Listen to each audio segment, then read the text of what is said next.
Ben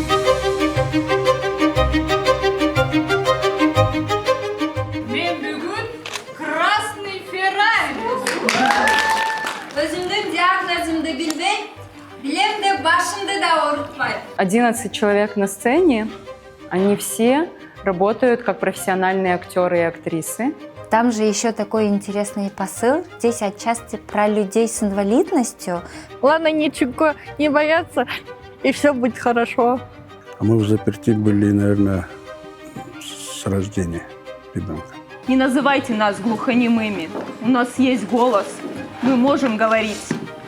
Ну, чтобы все увидели, что существуют люди с инвалидностью. Все как-то не видят, есть такие люди или нет. И этот спектакль, думаю, чтобы все увидели. Жестовый язык прекрасный. Да, мы не слышим ушами, но мы слышим сердцем. Именно в этом проекте некоторые девочки прям раскрылись. Говорят, я же мечтала играть на сцене, вот вы помогли, да, вообще? Это очень страшно, если ты и не видишь, и не слышишь. Мы попробовали почувствовать себя на месте друг друга. Чтобы каждый театр был инклюзивным, каждый музей стал инклюзивным, каждая библиотека, каждый город.